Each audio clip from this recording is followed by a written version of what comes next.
Hey yo, what's up guys? Welcome back again with Mimin Tampan di sini. Apa kabar kalian? Semoga sehat selalu ya. Oke, pada kesempatan kali ini, gue ingin menstorikan sebuah film yang diangkat dari sebuah kisah nyata. Yang bisa kukatakan, kisah ini sangat luar biasa dan sangat menginspiratif. Film ini sendiri berjudul The Age Adjustment, di mana untuk cerita film ini akan mengisahkan tentang perjuangan dan penantian panjang seorang laki-laki yang menunggu tunangannya selama 8 tahun. Penasaran dengan filmnya? Tanpa lama-lama lagi, langsung aja kita masuk ke alur ceritanya.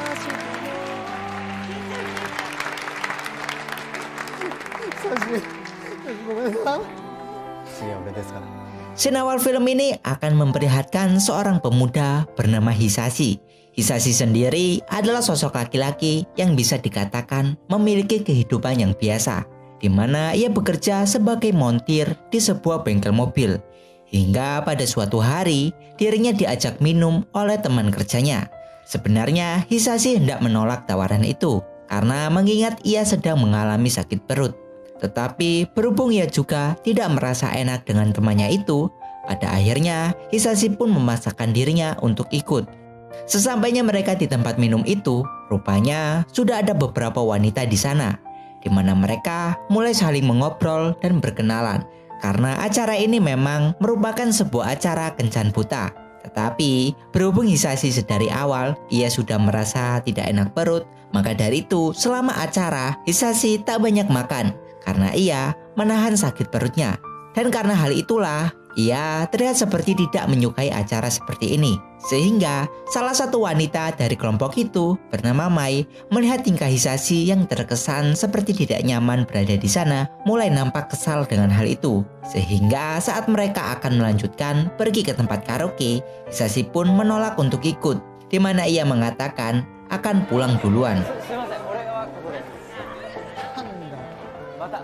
Dan benar saja, ketika mereka berpisah, Mai yang merasa kesal dengan tingkah Hisashi sejak di tempat minum tadi mencoba menemuinya, di mana ia langsung mengomeli Hisashi. Mai juga berkata jika Hisashi sudah dewasa dan seharusnya ia bisa berpura-pura bahagia agar membuat orang-orang di sekitarnya merasa nyaman. Tentunya mendengar hal itu membuat Hisashi kaget, dan kemudian ia pun mencoba menjelaskannya bahwa sikapnya tadi itu dikarenakan ia sedang merasa sakit pada perutnya. Makanya saat di tempat minum tadi ia merasa tidak nyaman. Mai yang menyadari bahwa ia sudah salah sangka kemudian meminta maaf kepada Hisashi. Dan karena kebetulan Mai membawa sebuah penghangat badan, lalu ia berikan kepada Hisashi. Arigatou.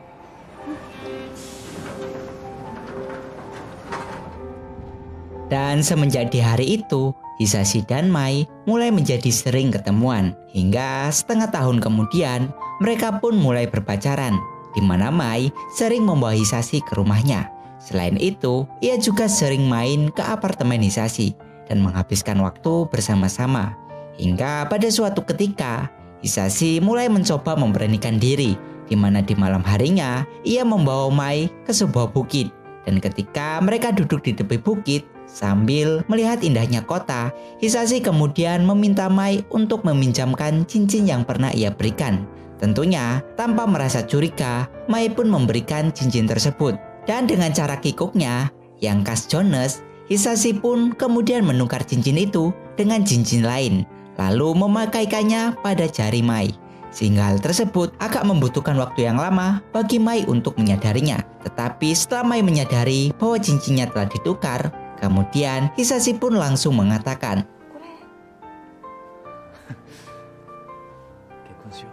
itulah malam terindah bagi mereka berdua, di mana Hisashi akhirnya berani untuk melamar Mai. Tentunya Mai yang sudah mengharapkan hal itu tak bisa lagi membendung tangis bahagianya. Hingga pada perjalanan pulang, secara kebetulan mereka melihat sebuah gedung pernikahan, di mana di gedung itu sedang diadakan sebuah pernikahan. Hisashi yang melihat Mai begitu menyukainya, ia pun langsung mendatangi petugas gedung tersebut dan melakukan reservasi pernikahan mereka untuk tanggal 17 Maret, karena tanggal itu adalah tanggal mereka pertama kali bertemu. Singkat cerita, keesokan harinya ketika Mai berkunjung ke apartemen Hisashi, dan mereka sedang melihat-lihat foto tempat mereka berkencan. Secara aneh, Mai bilang jika ia tak pernah ke sana sekalipun. Tentunya mendengar itu dari Mai membuat Hisashi bingung dengan apa yang terjadi. Dan di saat bersamaan juga, tiba-tiba Mai mulai merasakan sakit di kepalanya. Hisashi yang merasa khawatir dengan kondisi Mai, lalu ia pun berniat untuk membawanya pergi menuju rumah sakit. Tetapi ketika Mai hendak dimasukkan ke dalam mobil, secara aneh, Mai berteriak histeris dan mengalami sebuah halusinasi aneh.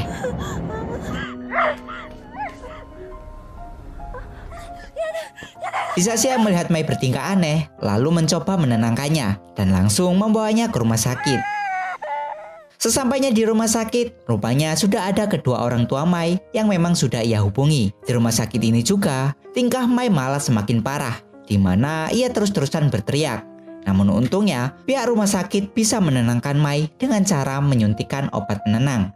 Sehingga dari sini, akhirnya pihak rumah sakit bisa menyimpulkan bahwa Mai rupanya terkena penyakit tumor ovarium, di mana sistem kekebalan tubuhnya malah menyerang sistem otak, sehingga hal ini menyebabkan Mai mengalami kelumpuhan pada otaknya. Dan mulai di hari itulah, Mai pun mengalami koma. Walaupun semua orang, termasuk Hisashi, tak tahu kapan Mai akan terbangun lagi, namun ia tetap setia menemani Mai. Di mana setiap pagi sebelum ia berangkat bekerja, Hisashi selalu menyempatkan dirinya untuk berkunjung ke rumah sakit tempat Mai dirawat. Di mana di hari itu adalah hari ke-34 sejak Mai tertidur. Dan seperti hari-hari sebelumnya, secara sabar Hisashi selalu menemani Mai. Bahkan tak jarang ia juga sering memvideokan semua kegiatannya, baik saat ia sedang berkunjung ke rumah sakit ataupun saat bekerja. Di mana semua video yang ia rekam selalu ia kirimkan ke ponsel Mai. Berharap suatu hari nanti ketika Mai terbangun, ia bisa melihat video tersebut. Ketulusan Hisashi kepada Mai yang selalu datang setiap hari, walaupun harus menempuh jarak berkilo-kilo, rupanya membuat orang tua Mai mulai merasa kasihan kepada Hisashi. Dan karena hal itulah, mereka pun kemudian meminta kepada Hisashi untuk melupakan Mai. Mereka juga berkata bahwa seharusnya kondisi Mai sekarang ini tidak boleh membebankan kehidupan Hisashi yang masih sangat muda. Cukup mereka saja sebagai orang tuanya. Dan semua hal yang telah dilakukan Hisashi terhadap Mai, mereka anggap sudah cukup sampai di sini. Dan benar saja, mulai sejak saat itu, Hisashi mulai tak lagi berkunjung ke rumah sakit. Walaupun begitu, perasaan sedih dan kecewa karena tak bisa bertemu lagi dengan wanita yang sangat ia cintai tergambar jelas kesedihan itu di wajahnya. Sehingga kesedihan itu tentunya disadari oleh teman-teman kerjanya, di mana untuk sedikit memberikan semangat kepada Hisashi, bos di tempat kerjanya itu bernama Shibata lantas mengajaknya untuk pergi ke sebuah pulau guna mengantarkan mobil milik pelanggan mereka. Dan sesampainya di rumah pelanggan tersebut, secara kebetulan, rupanya di daerah itu sedang ada sebuah festival budaya. Shibata yang merasakan hal itu bisa membuat Hisashi bersemangat lagi, kemudian mengajaknya untuk menonton festival tersebut. Dan benar saja, setelah Hisashi menonton acara itu, ia pun mulai menyadari sesuatu, bahwa apa yang ia inginkan sekarang ini adalah tetap selalu berada di samping Mai seburuk apapun kondisinya. Dan di malam itu juga, Hisashi pun langsung kembali dan menuju tempat Mai berada. Singkat cerita, keesokan harinya ketika ibu Mai mulai datang ke rumah sakit, rupanya ia agak sedikit terkejut mengetahui Hisashi sudah ada di sana.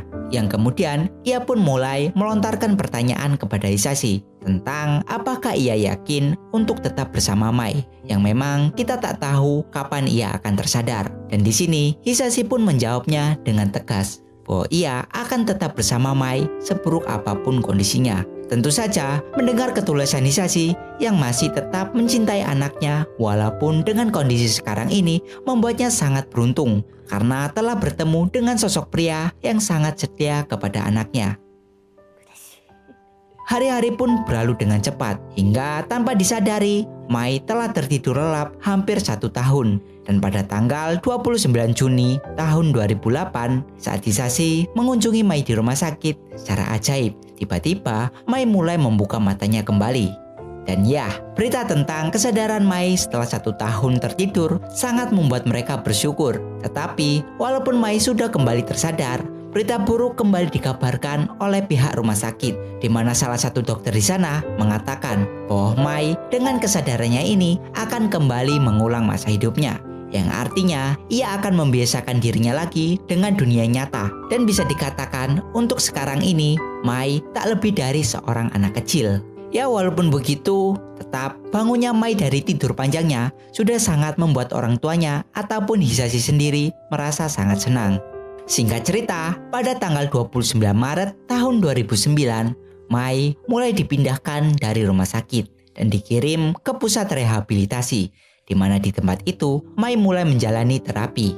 Kesabaran orang tua dan juga Hisashi yang setiap hari selalu menemani Mai untuk terapi rupanya cukup membuat sebuah perkembangan yang sangat baik, di mana Mai sudah mulai bisa merespon gerakan benda.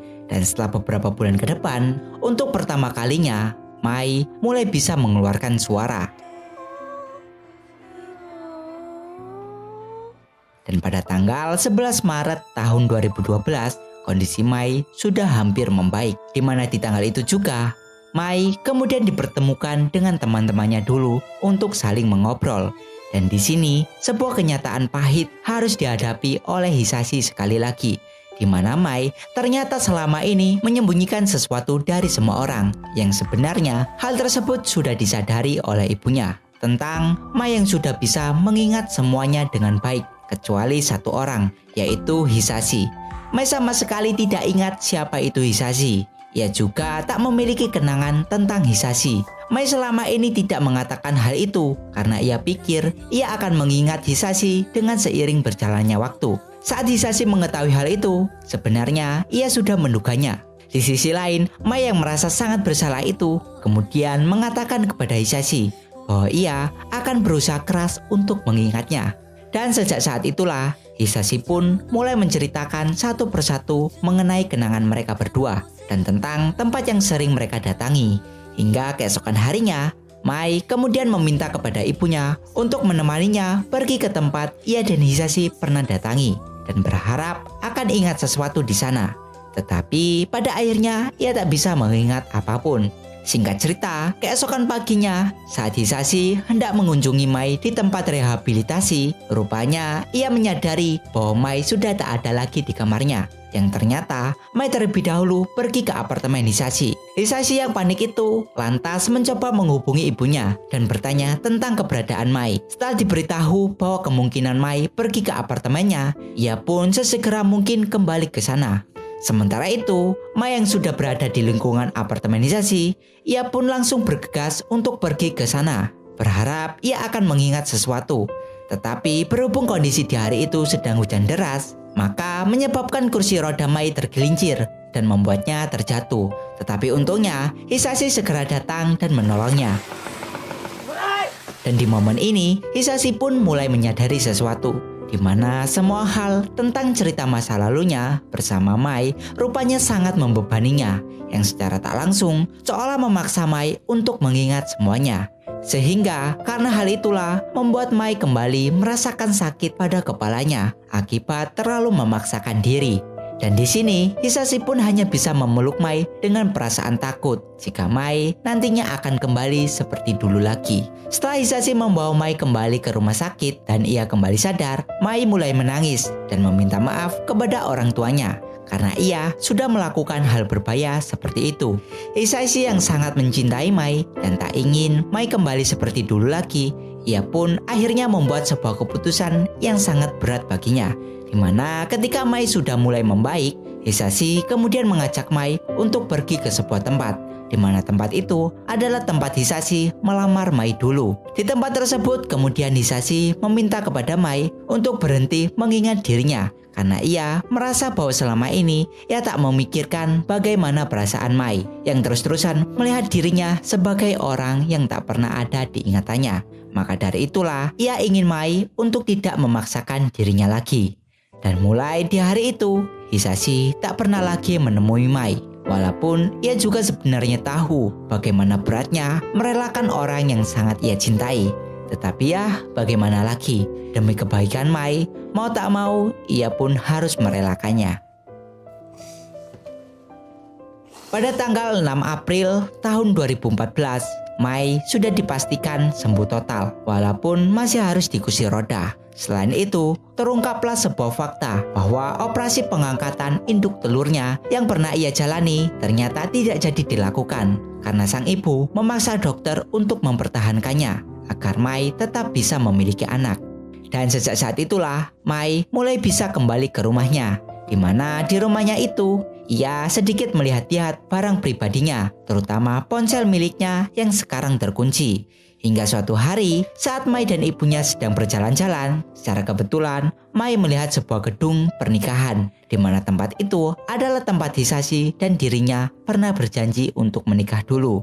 Dan ketika ia sedang melihat gedung itu, secara tiba-tiba ia dihampiri oleh seorang wanita, yang tak lain adalah karyawan di sana, yang terkejut melihat Mai ada di depannya. Kemudian wanita itu juga mengatakan bahwa ia merasa senang karena bisa melihat Mai lagi. Tentunya apa yang dikatakan si wanita itu membuat Mai kebingungan, sehingga wanita itu pun kemudian mengajak Mai untuk masuk ke gedung, di mana ia mulai menceritakan semuanya.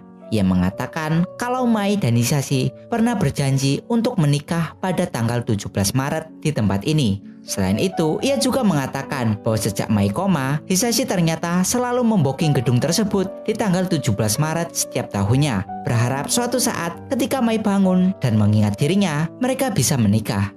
Tentunya, mendengar semua cerita itu membuat Mai sangat terkejut, di mana ia yang kebetulan membawa ponselnya kemudian berinisiatif untuk menggunakan kombinasi tanggal 17 Maret itu untuk membuka ponselnya. Dan benar saja, rupanya kombinasi tersebut berhasil membuka ponselnya. Dan ketika ponsel tersebut terbuka, rupanya terdapat sebuah foto dirinya dan Hisashi di sana. Selain itu, di dalam ponsel tersebut juga ternyata terdapat 526 pesan, di mana pesan-pesan itu adalah dari Hisashi. Lalu ketika Mai membuka pesan tersebut, ia tak bisa lagi membendung air matanya, karena seluruh pesan itu adalah pesan video yang pernah Hisashi buat untuk dirinya saat ia koma.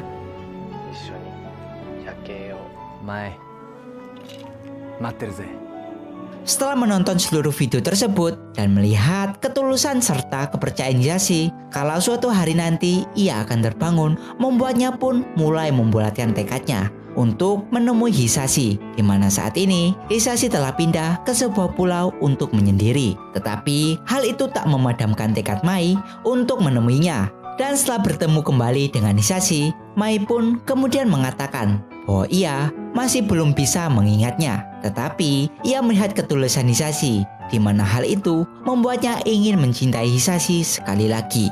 Dan tentu saja Hisashi sangat senang mendengarnya.